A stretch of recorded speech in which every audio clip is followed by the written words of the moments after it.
Oh. something about the East Coast and the West Coast? I said, well, you definitely have an East Coast sound, but is there anybody in the West that you would like to work with, or is it anybody that we should be looking for in that direction? Yeah, I gotta clarify too. I definitely got love for West Coast music. Oh, no. And definitely listen to a lot of West Coast. No, but just for myself, because I know I just cited East Coast, but I definitely had a lot of stuff on the West I was listening to, and I've worked with a lot of West Coast artists. I had Alchemist and Ono on my second producer album. Mm-hmm. I was a huge fan of a lot of groups growing up, like the Alcoholics, NWA, Dilated People, Shouts to Evidence, Babu, Raka. So yeah, man, I'm definitely loving, that side of things too. And it's a big community out there that's important that, we support that too. Yeah. Anybody that you're working with that we should check for? Anybody new? I Yeah. mean, there was a kid that I started working with, but he kind of did his thing now, and he's reached a lot of people. His name is Marco Polo. He was on our last album, and he's doing his damn thing right now. He's from New York, very talented MC, and I'm real proud of him. He's really, really done his thing, and what I like about him is besides just having bars, he talks about important things, and he's a young kid, and he respects the history, the culture. So check him out. His name is Marlon Craft.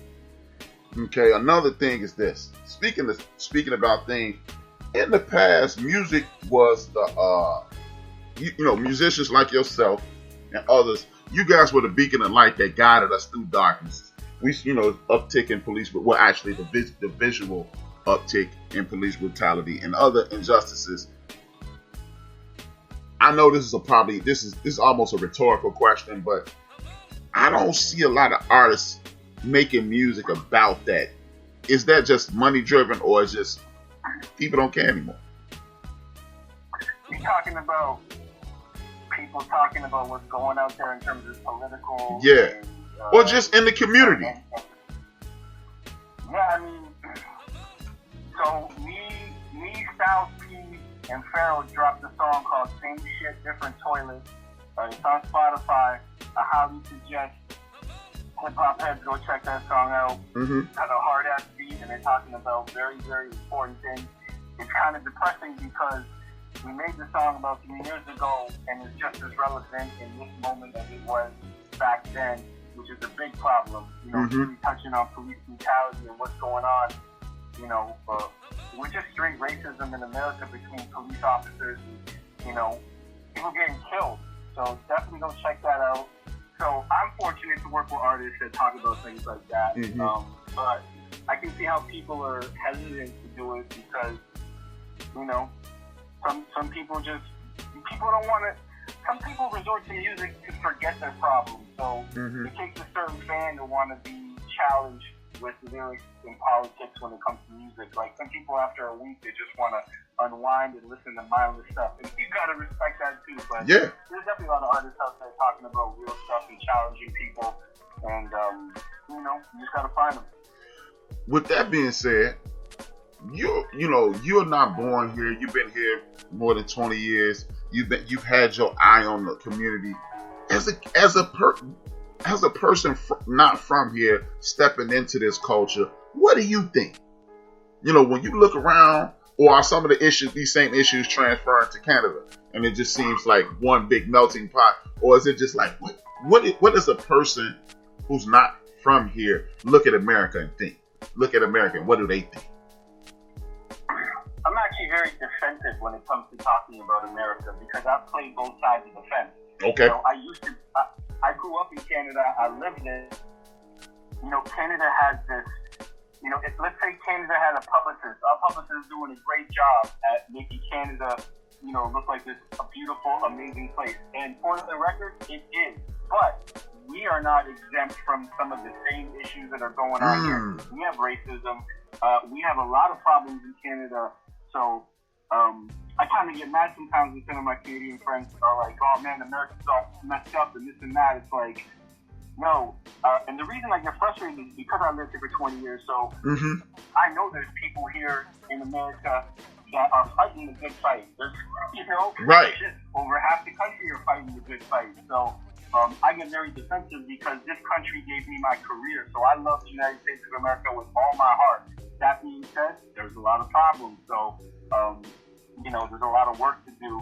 But, I just kind of sit back and observe everything. But, every country ain't perfect, man. Everybody can pop shots at America, and there's a lot of work to do. But everyone should just focus on where they're at and fixing their own backyard. You know what I'm saying? Facts. So I live here now. Anything I can do musically to help influence people get a message. I was happy to be a part of that song with Pharaoh and Styles.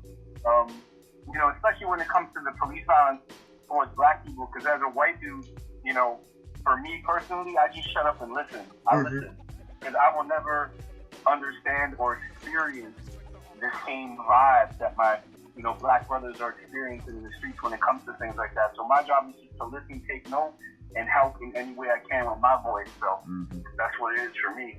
Was this you said you just got your citizenship. Was this your first time ever being able to vote as well?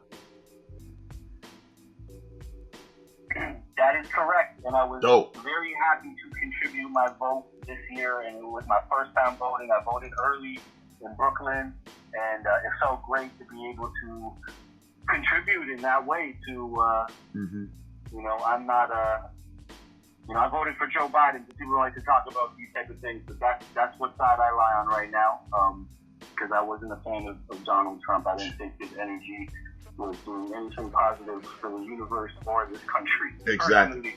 So. Exactly.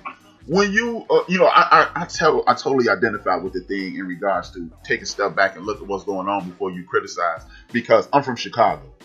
And being from Chicago, the way they make, when you watch the news, I find myself defending myself to my supporters all the time, and they don't really challenge me. But people will say, "Well, Chicago's almost a synonym for violence in America today." So I definitely understand how you would feel. Like, wait a minute, it's no different. But it's just like I look at gun violence in Canada; it's almost non-existent.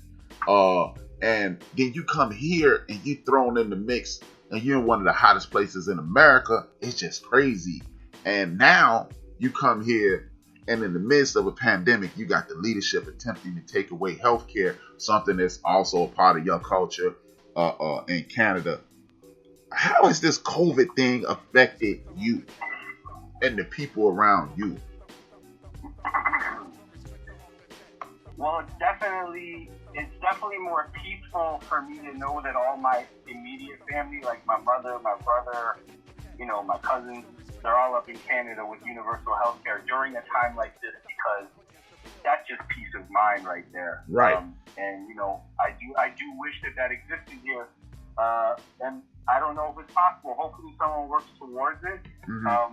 It's difficult because Canada has 40 million people. The United States has, 400 million? Yep. So it's a little bit more complicated to just say, let's just be like Canada. There's definitely a lot more factors involved before we make that leap. But it's definitely possible because there's a lot of countries in the world that have universal health care. And I wish that would happen. I think that would eliminate so much stress for people just to know that they're good no matter what, especially right now with COVID. If everyone felt like, I have health care, I feel like the energy would be way less tense. So, but I'm not a politician. I don't know what goes into making these things happen. So right. For me to just be like, America should be exactly like Canada, obviously there's way more involved, but that should definitely be the goal, to work towards something like that, because I'm not going to lie, having that going up in Canada is a beautiful blessing. Yeah, man. To not have to worry about whatever happens, you're covered. Yeah. Yeah, man, because, that's one of the things that I pay attention to. I've traveled to your country several times. It used to be my thing for me and my cousin Mike to just drive from Chicago up to Windsor and just hang out. And again, I understand being an outsider, it definitely looks better, it feels better. But like you said, everyone has issues. So to just stereotype, hey man, it was better up there. It was just, I was only there for a few hours or a day or two. I mean, sit down for 6 months and you'll have a different opinion. And you say you started off in, I know you only have a little more time. I'm gonna close this out for you quick. You started off in Queens. You moved to Brooklyn. What took you to Brooklyn? Great question. What took me to Brooklyn is I was living in the basement of my friend and his family's house for 6 months, you know, rent free. And one day his mom's like, I love you, but you gotta go. And my boy Lou, whose house, you know, his family's house, he was like, yo, I got a friend in Brooklyn, he got a room. I didn't even ask where it was. I was just like, yes, I'll take it. And I ended up here. Shout out to my roommate, who's also a dope producer and MC and singer. And I've been in this neighborhood in Brooklyn 20 years, you know, thanks to Lou. And just all a connection through community and hip hop and people just looking out for each other. And that's how I ended up in BK. And I'm still here to this day. So that's dope. That's dope. Now, I'm gonna ask you this last question, and I'll let you go. Man, thank you for giving me your time. It's been a hell of an hour. It's been a hell of an hour. Thank you very much, and I'll definitely reach out to you afterwards. But I want to know about some projects you got coming up, and what we need to be looking for, so we can continue to support you, your dope music, and the entire hip hop community. Appreciate that. So the first project that's coming up, the soonest, is I'm releasing an instrumental album called MP on the MP Volume 1, which is all brand new instrumentals, never released.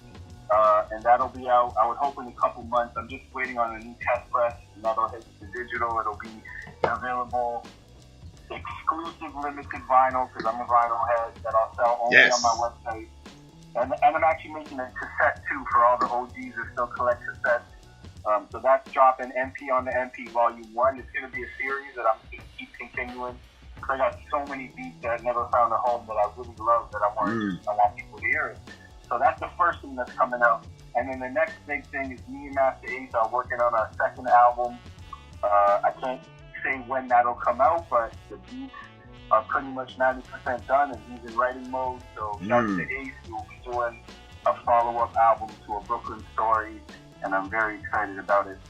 So that is super dope. Ace is definitely a friend of the show. He graced the airways with me once. Thank you for gracing the airways with me. I want to send a shout out to anybody who's listening and thanking them for and appreciate them. I'm going to a break and I will close out. Thank you, Marco Polo. I will put your social media and all your social media in the chat room. I'm gonna go to break. And we'll be back shortly. This is HYB. This is Marco Polo. Thank you once again. Thanks for having me. Yes, indeed.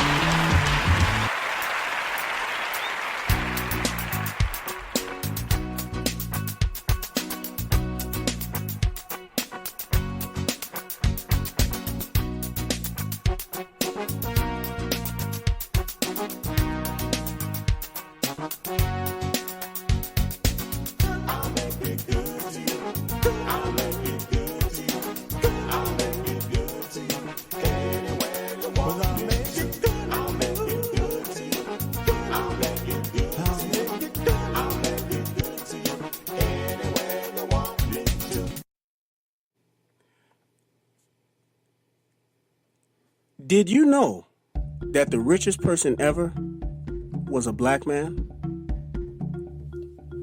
His name was Mansa Musa. He was actually a king of Mali. And his wealth was so immense that it was hard to really determine how wealthy was he. Today, we're going to answer that question. Mansa means emperor, so Mansa Musa means Emperor Musa. Mansa Musa was born in 1280 into a family of rulers. His brother, Mansa Abu Bakr, ruled the empire until 1312, when he surrendered his throne to go on an expedition. According to 14th century Syrian historian Shabib al-Umari, Abu Bakr was obsessed with the Atlantic Ocean and what lay beyond it. He reportedly embarked on an expedition with a fleet of 2,000 ships. The ships included men, women, and slaves. They sailed off never to return. Many believe they reached South America. In any case, Mansa Musa inherited the kingdom his brother left behind. And under the rule of Mansa Musa, the prosperous empire grew to span a sizable portion of West Africa, from the Atlantic coast to the inland trading hub of Timbuktu and parts of the Sahara Desert. As the territory grew, while Musa was on the throne, so did the economic standard